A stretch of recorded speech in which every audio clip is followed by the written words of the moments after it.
लगा भाई? काफी अच्छा आपका जर्नी रहा है, लोग काफी आपसे इंस्पायर भी हुए घर के अंदर, तो क्या कुछ कहेंगे अपनी जर्नी के बारे में? मैं कहूँगा कि मैंने 4 हफ्ते की जो जर्नी की है, मैं पहले जब गया था तो मेरी फिजिकल कंडीशन बहुत ख़राब थी। आपने सब देखा, मैं व्हील चेयर पर वहाँ पे चल रहा था। 15 दिन हुए थे, मुझे हिप रिप्लेसमेंट सर्जरी हुई थी। बहुत डबल माइंडेड था, कुछ डॉक्टर्स ने कहा जाना चाहिए, नहीं जाना चाहिए, लेकिन उसके बाद भी मैंने जाने का निर्णय किया। मैं थैंक यू कहना चाहूँगा मेकर्स को, जियो सिनेमा को, एंजल मॉल को, जिन्होंने वाईकॉम 18 को, जिन्होंने मेरी मदद की वहाँ पर। और जब मैं घर में गया तो मुझे ऐसा लग रहा था शायद मैं 2 दिन रहूँ, हफ्ते भर रहूँ, लेकिन 4 हफ्ते वहाँ पर बिता के आया हूँ। बहुत कुछ सीख कर आया हूँ, बहुत कुछ सिखा कर आया हूँ। उम्मीद है कि जो सिखाया है मेरी सीख लोग याद रखें, अपने अनुभव, मेरे अनुभव का इस्तेमाल करें, और जो मैंने सीखा है वाकई में उसे मैं ज़िंदगी भर याद रखूँगा। जब आप घर से बाहर आ रहे थे तो काफी ज़्यादा घर के अंदर लोग रो रहे थे, रणवीर, कटारिया और शिवानी, तो सबसे ज़्यादा इमोशनल अटैचमेंट किसके साथ आपको हुई है? देखिए, मेरे साथ सबके साथ इमोशनल अटैचमेंट है। ऐसा कोई नहीं है जिसको मैं कहूँगा कि मेरा उससे इमोशनल अटैचमेंट नहीं था। सब लोग मेरे पास आते थे, अच्छी बुरी बातें करते थे, अच्छी बुरी बातें सुनते थे, सुनाते थे।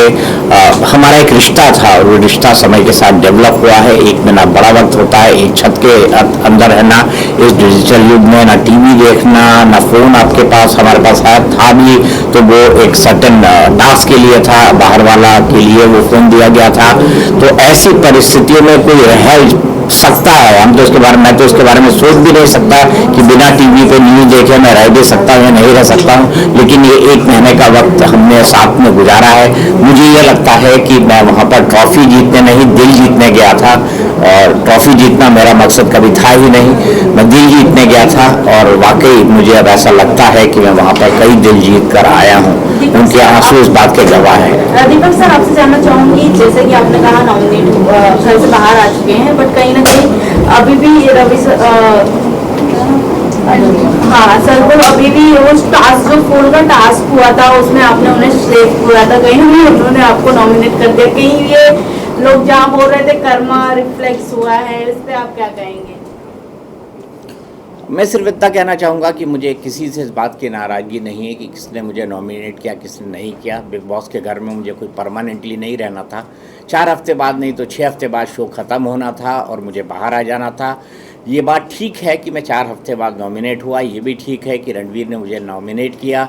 मैं सिर्फ इतना कहना चाहूँगा कि रणवीर ने जो किया, हमारी ज़िंदगी में जो बड़े परिवर्तन होते हैं उसके लिए कोई ना कोई माध्यम बनता है। रणवीर भी मेरे लिए माध्यम बने, इससे ज़्यादा मैं उसके बारे में कुछ नहीं सोचता। हाँ, अगर कोई कर्मा की बात कहता है तो मैं कहूँगा कि ये मेरे अच्छे कर्म हैं कि मैं इस विपरीत हालात में भी बिना किसी बड़ी मुसीबत के बिग बॉस में एक महत्वपूर्ण महीने बिता कर आया हूँ, और मैंने वहाँ से काफ़ी कुछ सीखा है। सर, आपसे अदनान बदतमीजी से बात किए थे तो आपको कितना हर्ट हुआ था उस टाइम पे? मैं इस लायक उनको नहीं समझता कि उनके बारे में किसी तरह की कोई टिप्पणी करूँ। क्या बात है सर, अकॉर्डिंग टू यू सबसे स्ट्रॉन्ग कंटेस्टेंट्स कौन लगते हैं इस समय बिग बॉस हाउस में?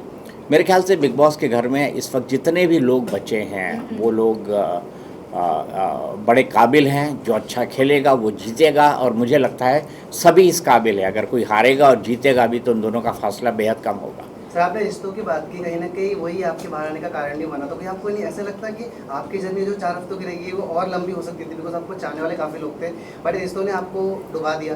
क्या फ़र्क पड़ता है सर, कोई ना कोई तो किसी को डुबोता है। देखिए, ज़िंदगी में जो है, ये जो यहाँ लिखा होता है इसको कोई नहीं बदल पाता, होनी को कोई नहीं बदल सकता। मेरी माँ कहा करती थी कि सामान 100 बरस का, पल की खबर नहीं। मतलब ये प्लान फॉर 100 ईयर्स, हम अपनी ज़िंदगी 100 साल के हिसाब से प्लान करते हैं कि 20 साल में ये करूँगा, 30 साल में ये करूँगा, 40 में ये करूँगा, 50 में ये करूँगा। लेकिन क्या हमारी ज़िंदगी में अगले पल घटने वाला होता है, इसकी हमें खबर नहीं होती। दीपक सर, आपसे जानना चाहूँगी, जिस तरीके से हमने आपकी जर्नी देखी है बिग बॉस हाउस में, आपका हर किसी से अच्छा बॉन्ड रहा है। बाहर एल्विश और फैजू की काफ़ी फाइट हो रही है अदनान और कटारिया को लेकर, क्या जेन्युइन फाइट होती है उन दोनों के बीच में हाउस घर के अंदर? मैंने ये देखा नहीं, इस पर मैं कोई टिप्पणी नहीं करना चाहता।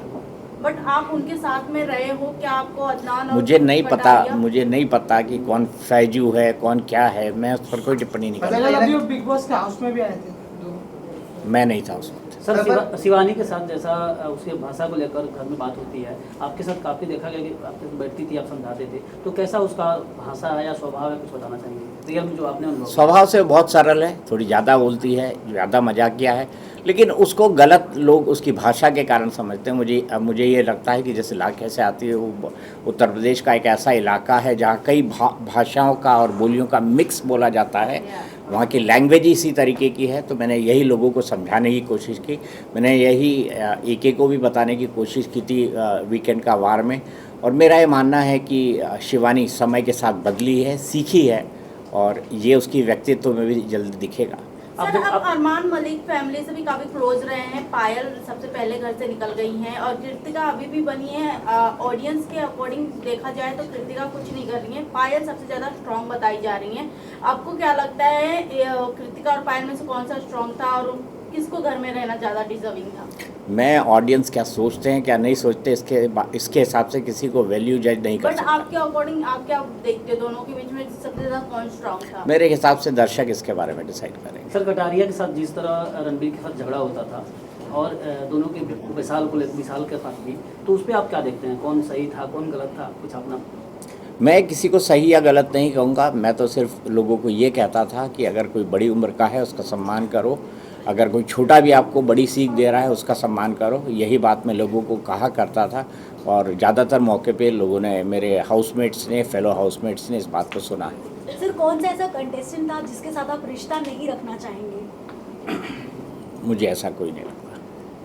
अदनान ने जिस तरह से आपके साथ बिहेव किया, क्या उसके बाद भी आप सारा गिला शिकवा आप भूल जाएंगे? मैं कमेंट कर चुका हूँ कि इसके बारे में कुछ नहीं कहना चाहता। तो क्या आपको ऐसा लगता है कि इस सीजन जो बिग बॉस का जा रहा है वो उसकी टीआरपी काफी लो जा रही है, इसकी वजह से बार बार वाइल्ड कार्ड एंट्रीज लानी पड़ रही है, कभी एल्विश को बुला रहे, कभी फेसबुक को बुला रहे, फेक कंट्रोवर्सी क्रिएट कर रहे हैं? यार OTT की टीआरपी कहाँ आती है मेरे भाई, शब्द तो सही सोचो। आपने कहा था कि शिवानी से मिलने जाएंगे उसके घर, तो जाऊँगा बिल्कुल जाऊँगा। सर, बिग बॉस के बाद आपने मतलब आपके लाइफ में मतलब अभी क्या चेंजेस आए, आप इसके बारे में क्या कहना चाहोगे, या क्या चेंजेस आ सकते हैं, आपको क्या लगता है इसके बारे में? एक दिन में तो मुझे कोई चेंज नहीं दिखा। सर, आपने वेट कितना लूज किया? क्योंकि बिग बॉस इसीलिए जाना जाता है कि लोग अंदर जाने के बाद वेट तो जरूर लूज कर लेते हैं, 4-5 किलो। अभी मैं अपने जो वेट स्केल है उस पर चढ़ा नहीं हूँ, लेकिन वेट मैंने जरूर लूज़ किया। सर, आप घर के अंदर थे तो आप फिजिकली फिट नहीं थे, तो कितनी परेशानी हुई आपको और कौन से लोग जो आपको सबसे ज़्यादा हेल्प किया? मुझे हर इंसान ने मदद की जो उस घर के अंदर था, चाहे वो मुझसे बात करता हो ना करता हो, मुझे पसंद करता हो ना पसंद करता हो, हर इंसान ने मेरी मदद की है, किसी न किसी रूप में मदद की है, और मैं सबका बहुत तहे दिल से धन्यवाद करता हूँ। Okay, thank you. Sir, top 3 में कौन हो सकता है आपके हिसाब से? मेरे हिसाब से टॉप 3 में मैं खुद हूँ। तारा।